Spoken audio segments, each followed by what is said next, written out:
Corona से थप 12 जने की मृतक के संख्या 2 से 7 पुगल। पिछला 24 घंटा में 884 नया कोरोना संक्रमित बढ़ल। नेशनल मेडिकल सहित 3 गो कोविड अस्पताल बढ़ावल गईल। वार्ड अध्यक्ष के बेटा उमेश के कोरोना से ही मृत्यु भइल पुष्टि। हिरासत में रखल युवक की मृत्यु बारे मानवाधिकार आयोग द्वारा अनुसंधान शुरू। 5 महीना में विदेश से 298 नेपाली के लाश लियावल गई।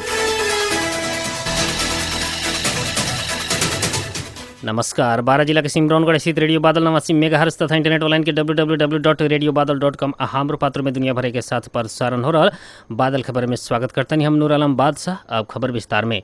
पिछला 24 घंटा में 12 जने कोरोना संक्रमित की मृत्यु भइल बाटे। स्वास्थ्य तथा जनसंख्या मंत्रालय के अनुसार मृत्यु होखे वाला में पाल्पा, भक्तपुर, काठमांडू, मकवानपुर, कास्की, पर्सा, सिरहा, ललितपुर आ गोरखा के 12 जने रहल बानी। उ मध्य 3 जने महिला आ 9 जने पुरुष बानी। इस संगे नेपाल में कोरोना के कारण मृत्यु होखे वाला के संख्या 2 से 7 पुगल। प्रवक्ता गौतम बतैले बानी।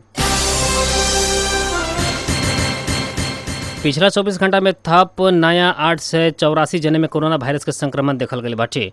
आज नियमित प्रेस ब्रीफिंग में स्वास्थ्य तथा जनसंख्या मंत्रालय के प्रवक्ता डॉक्टर जगेश्वर गौतम से देश भर 884 संक्रमित बढ़ल बानी। संक्रमित मध्य 242 महिला, 6 से 42 पुरुष रहल बानी। अभी नेपाल में सक्रिय संक्रमित के संख्या 16,578 रहल बाटे। ऐसे ही पिछला 24 घंटा में 3 से 13 जने कोरोना संक्रमित ठीक भइल बानी। इस संगे ठीक होखे वाला के संख्या 20,555 पुगल बा।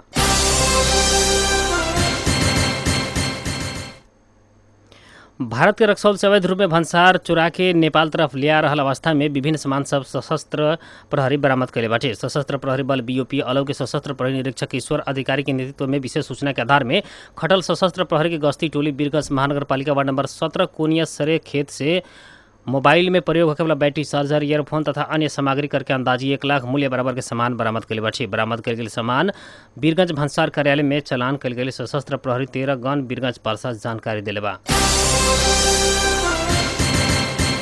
इलाका प्रहरी कार्यालय गणोरा में कर्तव्य जान मुद्दा में पकड़ाऊ पड़ल विजय राम की मृत्यु भइला बाद गणोरा के प्रहरी नायब उपरीक्षक ज्ञान कुमार महतो प्रदेश प्रहरी कार्यालय जनकपुर में गइल बानी। रौतहट के गौड़ा नगर पालिका 8 जिंगड़वा के 20 वर्षीय निरंजन राम के घेंट रेट के हत्या कैल अभियोग में प्रहरी विजय के सावन 32 गते पकड़ाव कैले रहे। प्रहरी हिरासत में रहल उपचार के क्रम में वीरगंज के नेशनल मेडिकल कॉलेज अस्पताल में मृत्यु भइल बाटे। 19 वर्षीय विजय के शरीर भर नेलडाम आ घाव चोट मिलला बाद स्थानीय से प्रहरी के मारपीट के कारण मृत्यु भइल परिवारजन दावी करत आयल बाटे। गौड़ा के डीएसपी ज्ञान कुमार महतो के निलंबन करके घटना के छानबीन करके उ लोग के मांग रहे। डीएसपी महतो के प्रदेश प्रहरी कार्यालय में तानल गईल रौतहट के प्रमुख जिलाधिकारी इंद्रदेव यादव जानकारी दिले बानी। महतो के जगह में तत्काल के खातिर जिला प्रहरी कार्यालय रौतहट के डीएसपी भरत श्रेष्ठ के गौड़ा भेजल गईल सीडीओ यादव बतैल बने। घटना के अनुसंधान के खातिर गृह मंत्रालय से उपसचिव के संयोजकत्व में 3 सदस्यीय छानबीन समिति बनावल गई बाटे।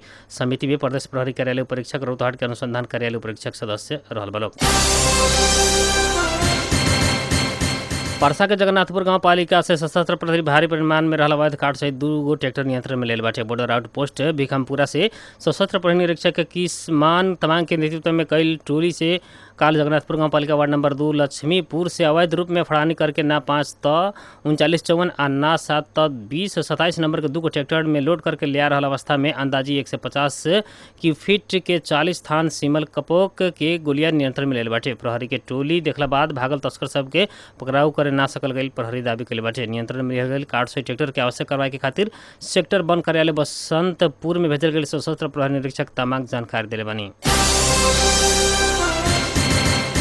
सरकार निजी अस्पताल सबके भी कोविड अस्पताल में रूपांतर करे के क्रम आगे बढ़ले बाटे। पिछला बेरी सरकार काठमांडू के 2 गो वीरगंज के 1 गो अस्पताल के कोविड उपचार के केंद्र के रूप में तोकले बाटे।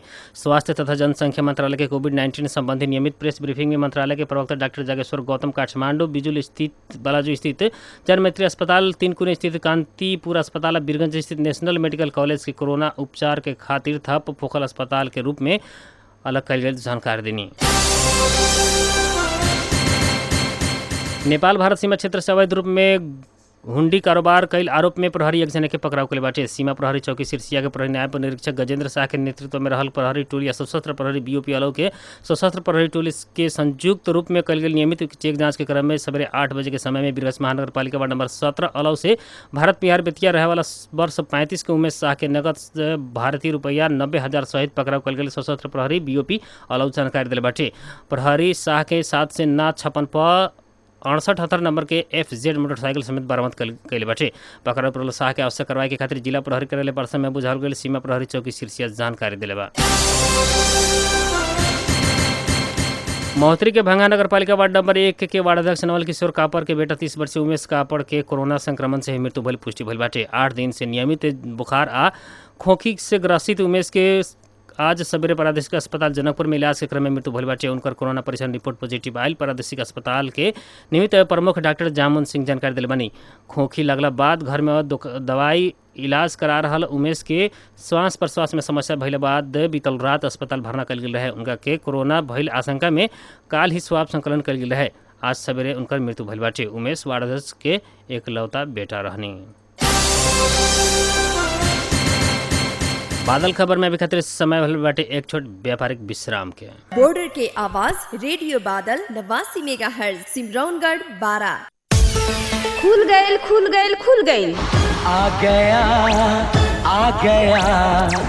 जी हाँ, तराई में पहल का बेर online shopping market kolbibazaar.com all Nepal home delivery के साथ में खुल गई। आखिर kolbibazaar.com है का? ये वो डिजिटल मार्केट है जहाँ से अपने कोनो भी सामान जैसे कपड़ा में महिला पुरुष अब बच्चा के कपड़ा, इलेक्ट्रॉनिक्स आइटम में मोबाइल, लैपटॉप, कंप्यूटर, घड़ी साथ कॉस्मेटिक आ किचन के सभी सामान या कोनो भी किस्म के प्रोडक्ट ऑनलाइन खरीद सकतानी जौन बिना कोनो डिलीवरी चार्ज के अपने के घर तक तुरंत पहुँची। और यहाँ से खरीदला पर हर प्रोडक्ट ओरिजिनल अब मार्केट से सस्ता मिली। इतने ना ई सेवा आ खलती एप्लीकेशन से अपने ऑनलाइन पे भी कर सकतानी। लेकिन हम एकरा के देखेम कैसे? जोन भी सामान देखे के चाहतानी नेट के माध्यम से कंप्यूटर, लैपटॉप या मोबाइल पर देख सकतानी, साथ फेसबुक पर भी देख सकतानी। एड्रेस बा kolbibazaar.com यानी KOLBIBAZAR.com।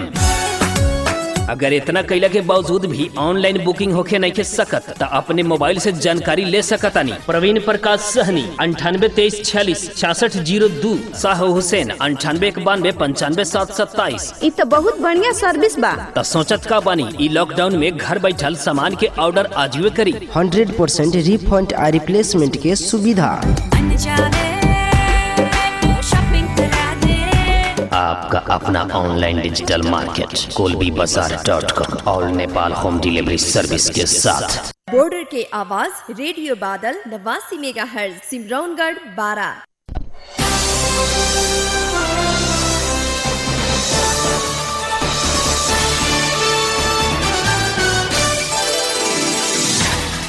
विश्राम के बाद बादल खबर में फिर से स्वागत बाटे। अब बाकी के खबर। रौतहट में हिरासत में रखल गई विजय राम चमार के मृत्यु के घटना के राष्ट्रीय मानवाधिकार आयोग अनुसंधान शुरू कले बाटे। उनका के प्रहरी हिरासत में रहला पर दुख दिहल कहल गई विषय में आयोग प्रदेश नंबर 2 कार्यालय जनकपुर के अनुसंधान शुरू कैल। आयोग के प्रवक्ता वेद भट्टराई जानकारी दिले बानी।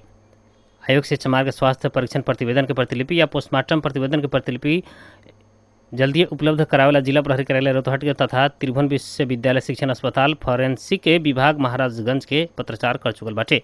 विजयराम चमार रौतहट के गौड़ा नगर पालिका 8 के निरंजन राम के हत्या में संलग्न रहला शंका में पकड़ाव कल गेल रहे। हिरासत भीतर ही बीमार पड़ल उनका इलाज के क्रम में बीरगंज के नेशनल मेडिकल कॉलेज में मृत्यु भइल रहा।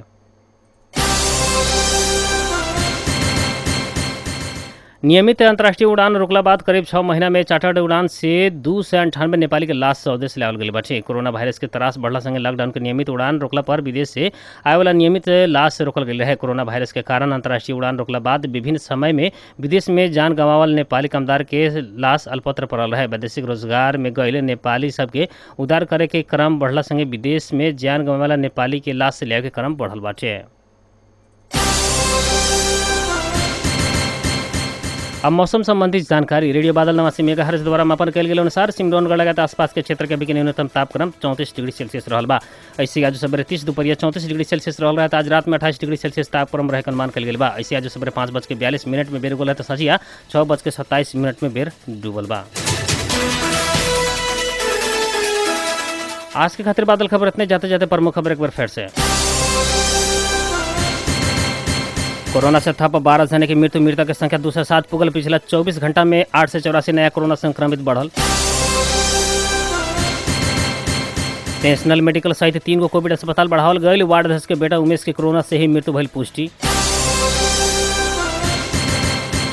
हिरासत में रखल युवक की मृत्यु बारे मानव अधिकार आयोग द्वारा अनुसंधान शुरू। 5 महीने में विदेश से 298 नेपाली के लाश लियावल गई।